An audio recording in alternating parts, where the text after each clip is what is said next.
Thank you very much. Thank you. Thank you very much. Thank you, NatCon. I want to say thank you to Yoram as I get started, and to Anna and to Rachel, who I was just visiting with backstage. It is always such a pleasure to be at the National Conservatism Conference. Yoram was reminding me that I was at the very first NatCon in the United States back in 2019, I think it was, and it's been all downhill from there, at least for me. It is always a pleasure to be here in a city that is characterized by much talk, much of it frivolous. The National Conservatism Conference has become known as a place where serious conversation happens about the most important political institution that we share, the Republic. And I want to attempt my own small contribution to that conversation today, and I thought I might start with a story. It's an old story.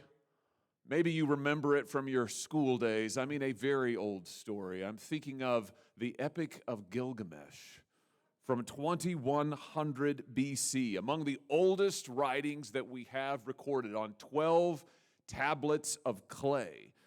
These first few tablets rehearse Gilgamesh's exploits as a builder and a warrior and introduce us to a number of themes that become recurring hits in later mythology.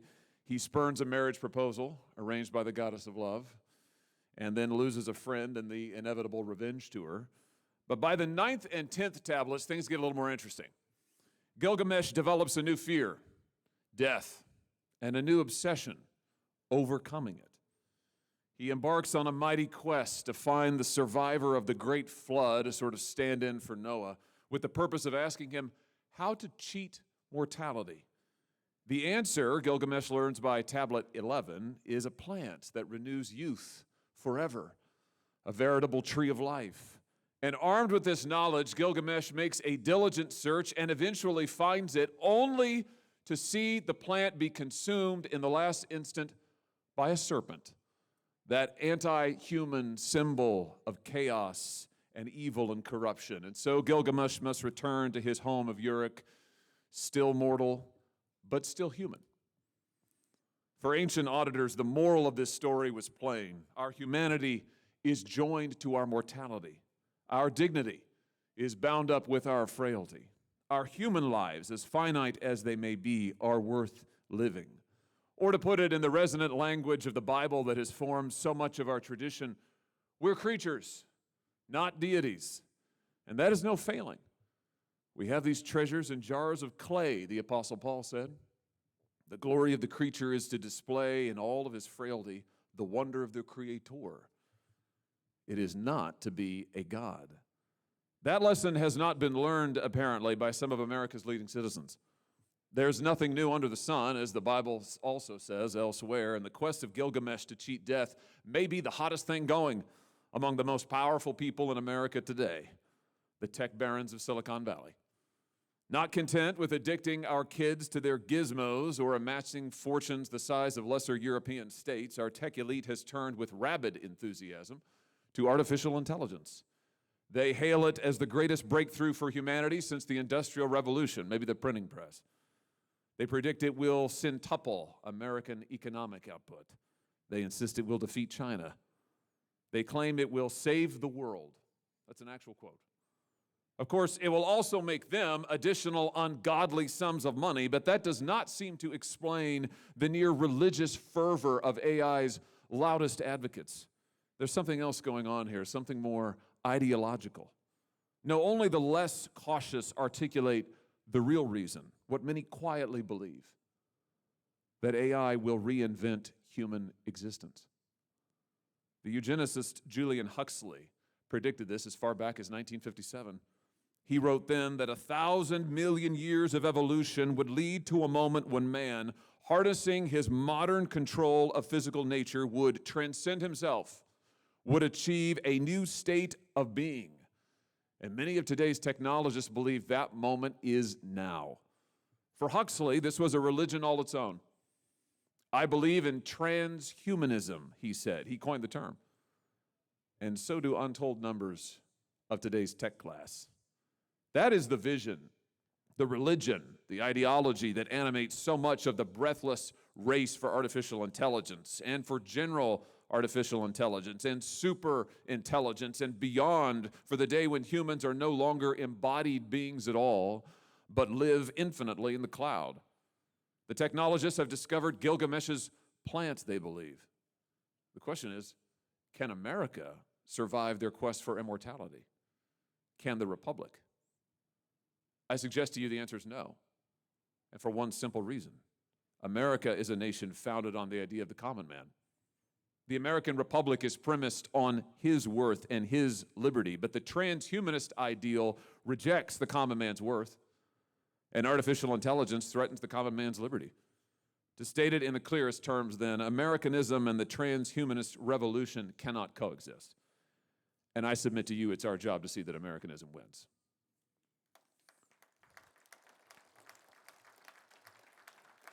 When it comes to transhumanist ideology, I'll admit to you, it does seem really easy to dismiss on one level. I mean, have you read the same articles that I have?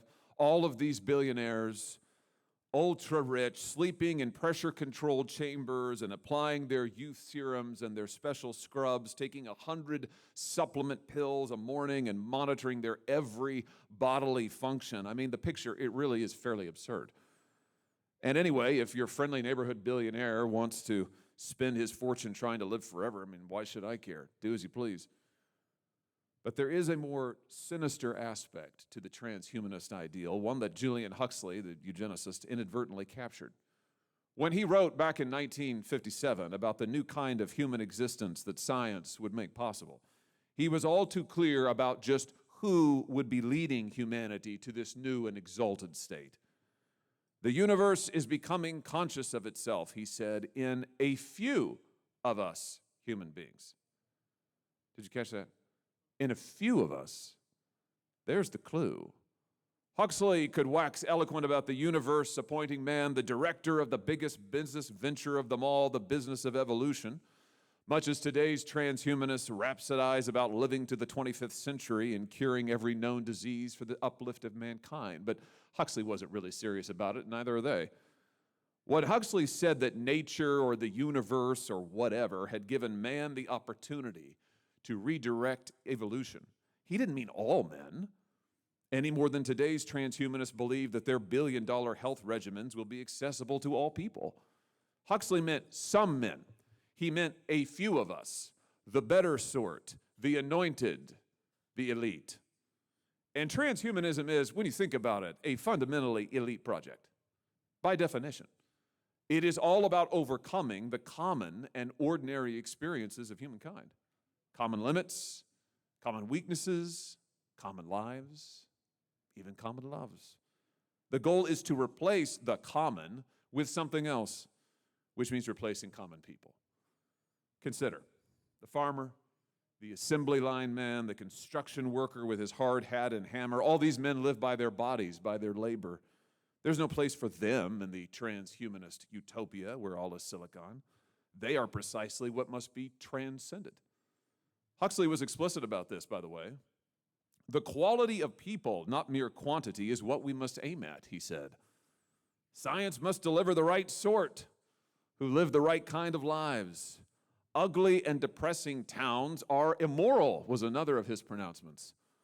After all, beauty and aesthetics were what mattered, not people, not working people, for what could common men know of that refined excellence only a rare mind like Huxley's could confect? And here transhumanism shows its true ethic.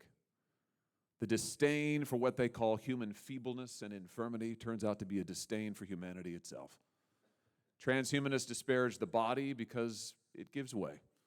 They dislike the limits of mind that prevent omniscience. They deprecate frailty and need and any aspect of human life that might make them dependent on another in any way. Anything, in short, that suggests they are creatures rather than gods. Like Gilgamesh, they seek the flower of immortality, but in consuming it, or attempting to, they become serpents instead.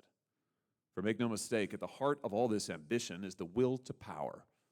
The common man's dignity, please. The transhumanist types have nothing but contempt for the common man because they want to rule in his place, for good, forever. Which brings me to that second strand of the American experiment, the common man's liberty. How has that been going for the last 20 years, can I just ask? Now you think about it. Every so-called innovation that the tech class has delivered in recent decades operates as a power transfer. And the power transfer is all one way, from us to them. Smartphones that addict our children. Social media platforms that monitor and record our every click, every pause, every purchase, every preference. Algorithms to turn our attention into a commodity and sell it over and again. There's virtually nothing you know about yourself that big tech does not also know and profit from, and entirely without your consent. They are in charge, not you. They control the information, much of the news and entertainment. They decide who can speak and who not, as many members of this conference have encountered. Now I just ask you, does that sound like liberty to you? The problem with the AI revolution, as it's currently going, is that it only entrenches the power of the people who are already the most powerful people in the world. Imagine a future, a not too distant future, I might add, where AI is deployed across the economy, across the country. We're well on the way to this future even now. And we're told by the AI boosters that the remarkable efficiencies will be astounding. Productivity like we've never seen. The paper will be written in seconds. The contracts drafted instantly. The algorithms will write themselves. But here's the flip side to that. Millions of Americans out of work. That's not a conspiracy theory, by the way. That's what the tech titans openly tell us. One CEO recently predicted half of entry-level white-collar jobs will be gone in the next 5 years. Let me say that again. Half of entry-level white-collar jobs gone in the next 5 years. Now think about this. There are 3.5 million truckers in this country, the real backbone of our commercial economy, and twice as many more who earn their living driving for outfits like Uber, and even more who drive taxis or delivery trucks. Self-driving vehicles will put all of them out of business near instantly. Then the earthquake will reach manufacturing, AI-enabled robots that will automate entire sectors of the U.S. economy. And then the service sector, which I mentioned a moment ago, those entry-level jobs at McDonald's or Wendy's, gone. Banking jobs, teller jobs, gone. Customer service jobs, gone. Now the AI enthusiasts, I'm sure you've heard them, they'll rush to say, oh, all of this will be made up in a moment. We'll do so much better. We'll replace all of these poor, pathetic jobs with something new and better and bigger. My only question is where? I mean, where exactly are the jobs supposed to come from? What are they going to be? Sweeping floors at data centers? Mining for rare earths and minerals in Greenland? I mean, what exactly is the future that they're promising? Here's my point. AI is fulfilling transhumanist goals, whatever its boosters may personally believe. And if it proceeds in this way undirected, if it proceeds in this manner unchecked, the tech barons, already the most powerful people on the planet, will be more powerful than ever. I mean, that's obvious. We will find ourselves contending with a caste system of a new and cruel type, genetically modified perfect humans ruling over imperfect ones, all with the help of the most powerful technology yet known to man. Now, I submit to you whatever else that is. That is not liberty. Thus far, the AI revolution is proceeding on transhumanist lines. It is working against the working man, his liberty and his worth. It is operating to install a rich and powerful elite. It is undermining many of our cherished ideals. And if that keeps on, AI will work to undermine America. But this is only one possible future. It need not be the future. We can achieve something different, and we must. It's time to change the game. It's time to make AI work for people, not the other way around. Make it work to enhance our liberty, not destroy it. Make it work to protect our livelihoods and not dismantle them. But to conform this new technology to our oldest principles will require action. And it will require action quickly. And I want to suggest a few efforts along the following lines. First, I submit to you we need to guarantee the right of every American to pursue a vocation. And a vocation is something more than sweeping the floor of a data center. It means meaningful work by which a man can provide for himself and his family. A good job is not an ornament to a life well lived. It is the heart of it. A man who cannot work, a man for whom there is no good work available, who cannot support a wife or children, who cannot provide for his future, who cannot enjoy any measure of independence or the satisfaction that comes from earning a living, that man is not free. And we must not allow that to be the fate of men and women in the United States of America. Look, when God created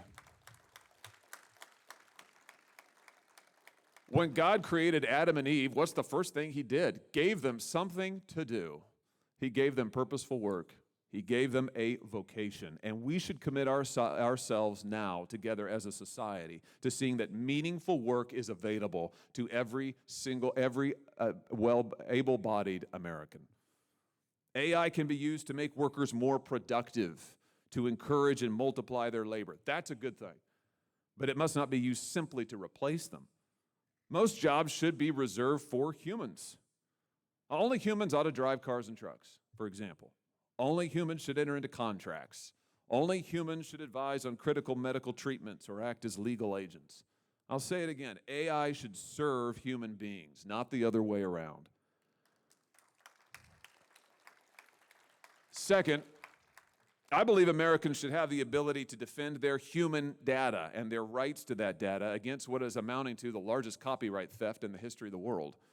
Millions of Americans have spent the last 2 decades speaking and engaging online. I bet that includes everybody in this room. Many of you have online profiles and writings and creative productions that you care deeply about. You invested enormous amounts of time in, and rightly so. It's your work. It belongs to you. But get this. AI right now, the AI large language models, have already trained on enough copyrighted works to fill the Library of Congress 22 times over.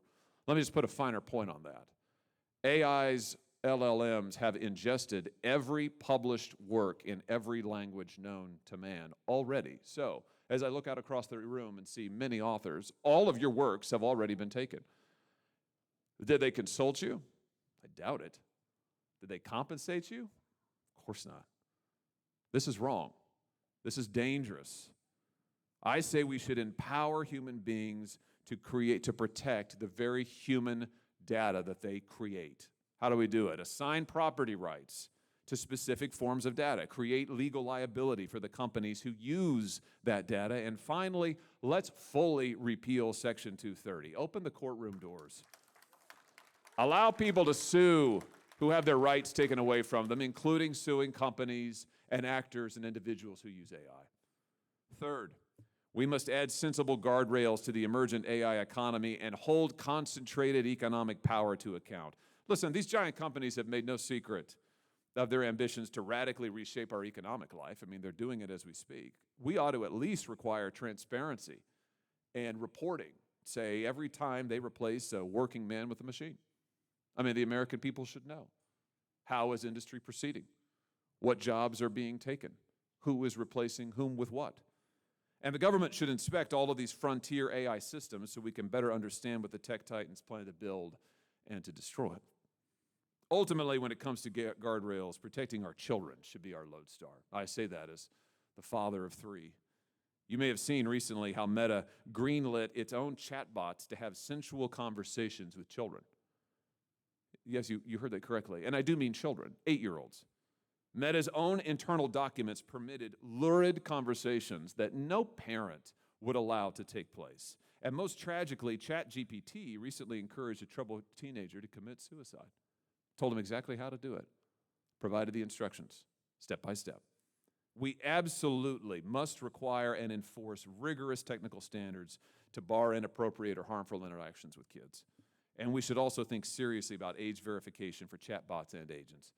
We don't let kids drink or drive or do 1,000 other harmful things. The same standards should apply to AI.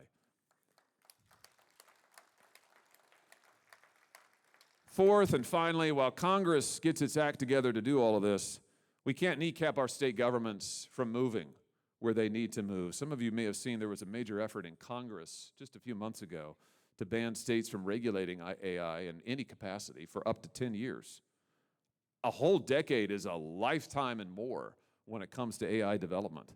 This terrible policy was very nearly adopted in the reconciliation bill this summer, and it would have thrown out state by state anti-porn measures, child online safety laws, regulations on smartphones, and more.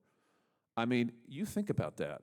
Conservatives out to destroy the very concept of federalism that we say that we cherish. And all in the name of what? Big tech? We killed that measure on the Senate floor, and we ought to make sure that that bad idea stays buried.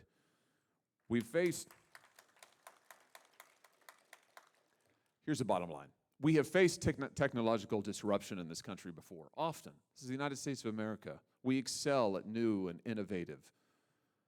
But we've always acted to make sure that technology served us, we the people.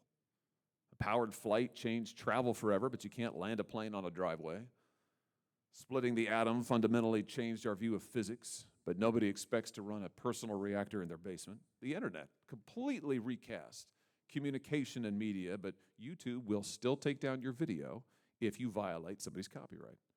By the same token, we should demand that AI empower Americans, not destroy their rights or their jobs or their lives. The Epic of Gilgamesh, it's a cautionary tale. Those who try to transcend their humanity risk losing it altogether and enslaving everyone around them. But that story in the end is not a dispiriting one. We are, when all is said and done, creatures, not gods. And that's a good thing. Our frailties teach us humility. Our shortcomings instruct us in perseverance. Our sufferings teach us to have compassion for those who suffer. Our limits make us something better than powerful. They make us good, and they keep us free. Because there's only one God, we allow no man or class of men to rule over us. We rule ourselves together as equals. That is the American way. It always has been. Let's keep it so for this age and beyond. God bless you. Thank you so much for having me.